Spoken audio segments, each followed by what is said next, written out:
Welcome to another episode of Navigating Growth, where we showcase companies that are doing new and unique things. My name is Sal Imami from Better Call Sal, and I'm joined by my co-host Kevin Hooper from Hanging with Mr. Hooper. I'm excited to showcase a startup that is helping in reducing carbon emissions, traffic congestions, and lowering costs for last mile delivery, which honestly we can all get behind. I'd like to introduce Alpier Kritzler, who is the co-founder and the CEO of AnyRoutes. Alpier, welcome to the show. Hello, Sal. Hello, Kevin. Thanks for having me. Very excited to be here.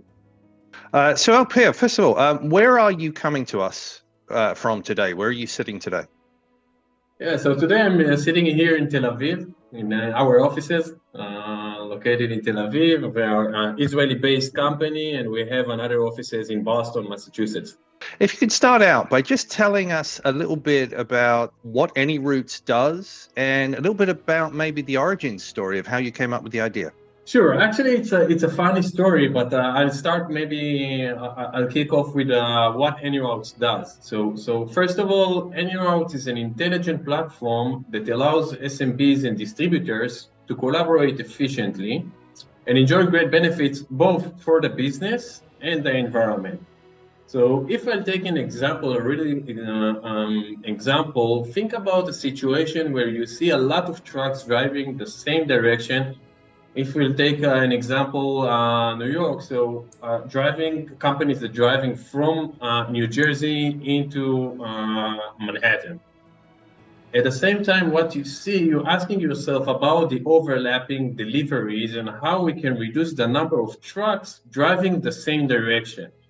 In our case, we are talking about distributors that having, let's take an example, then having few locations in New Jersey and get a phone call asking him to deliver a package into Manhattan. What usually happens, he will make it even though he loses money. And the reason for that is that he would like to retain the customer. So in our case, based on our analysis, we noticed that between 15 to 25% of all delivery tasks are unprofitable tasks, but the companies are making it only to retain the customer. At the same time, we have, let's say, Sam, that delivering a few locations in New Jersey is dealing with cleaning supplies, totally different organization, having few locations in New Jersey and then directly driving into Manhattan to make other deliveries. And what we're asking ourselves is why they will not be able to collaborate. If they had a platform that allows them to collaborate together, they will reduce the number of trucks that drive in the same direction and the overlapping deliveries, reducing the operational cost from one hand, and from the other hand, we are creating a new revenue stream. This is exactly what AnyRoutes does. How did you come up with this idea? What was the impetus for you getting into this business? Yeah, so this is a kind of funny story. So I grew up in a family that owned a family business, an SMB, which eventually was a small business that distributes office supplies, which means that we had our own warehouse, we had our own fleets. And when I grew up, I learned a bachelor degree in industrial engineering, specialized in information system, and I went directly into the high-tech industry.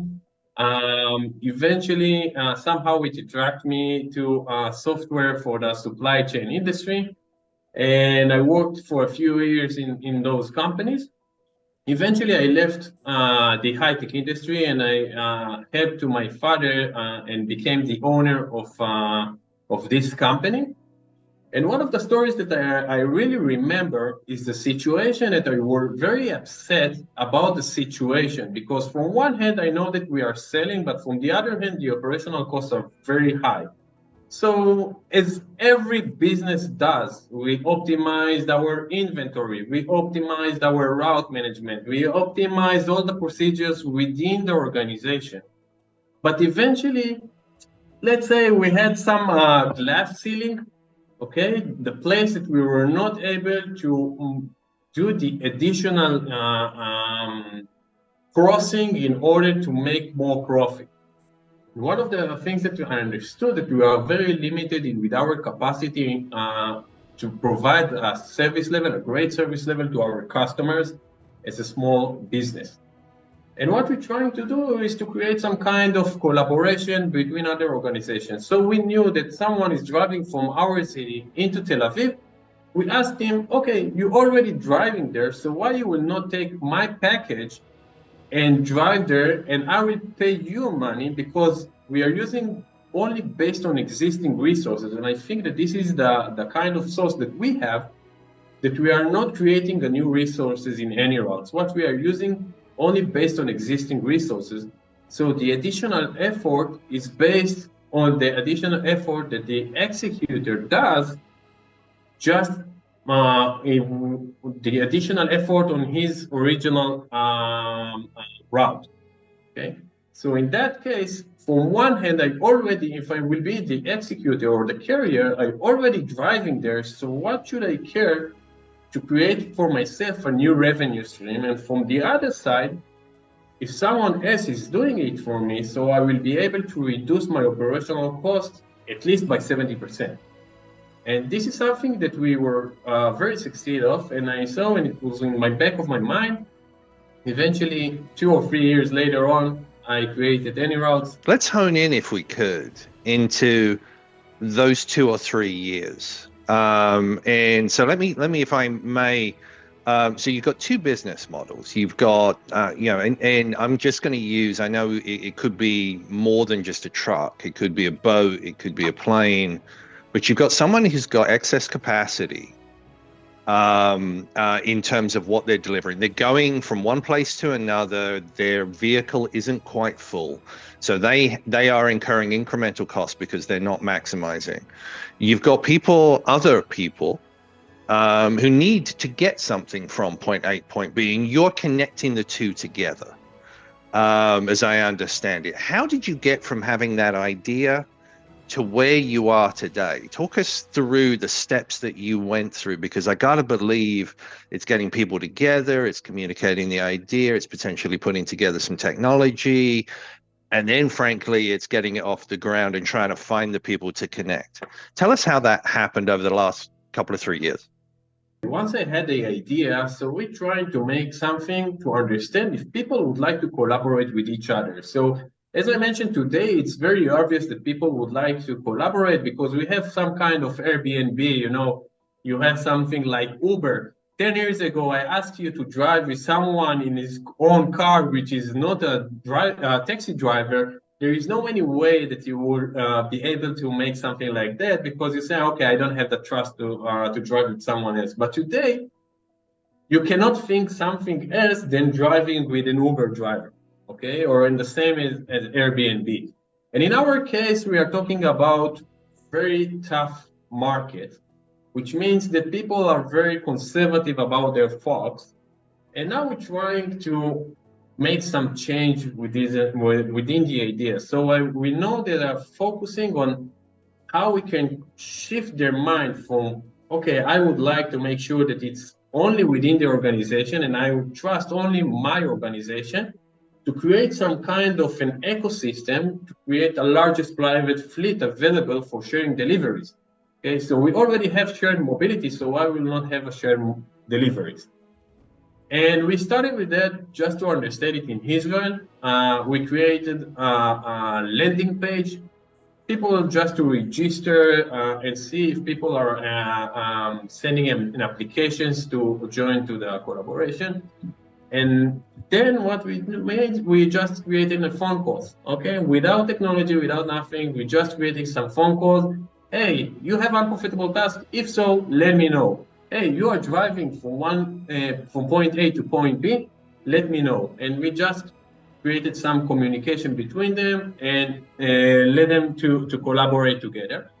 And once we saw there is some kind of demand about collaboration, we understood that there is something here, okay, that we need to focus on. And what happened is that we understand about the process, we understand about the procedure, and additional to that, the experience that we have as an operational managers and as a one that had his own business, we understand that operational managers are taking between 100 and 150 decisions every day.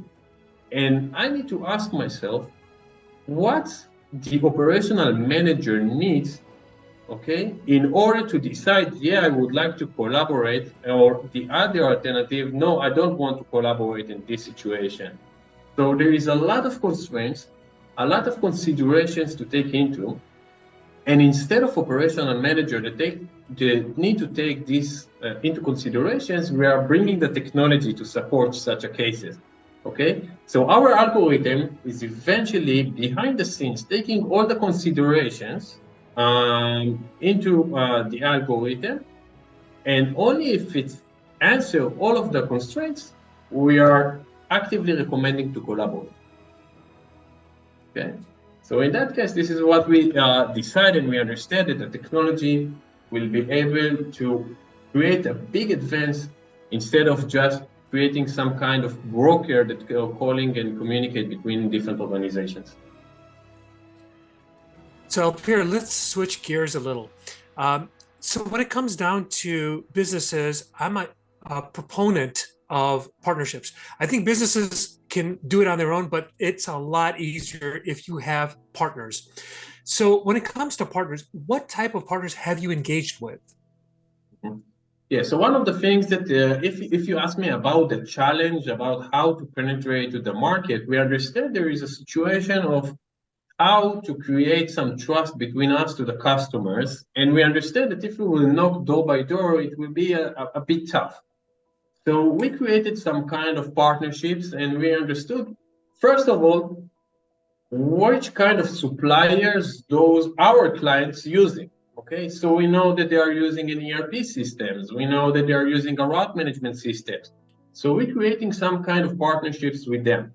In addition, they are usually they are part of buying groups. Okay, they are usually part of some community owners, business owners are talking to each other, and sometimes they have some community. So how we can create some engagement with communities, and eventually we are bringing great benefits to the municipalities. So we already had some discussions with the municipalities, with the head of SMBs, with the companies, with the department that related into the mobility within the cities, within the urban mobility.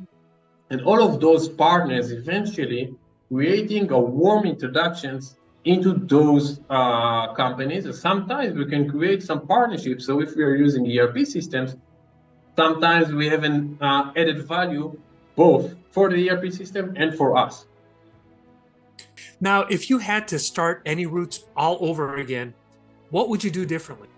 I say a lot because eventually as an entrepreneur, you understand there is a lot of mistakes that you are doing when you're making it the first time.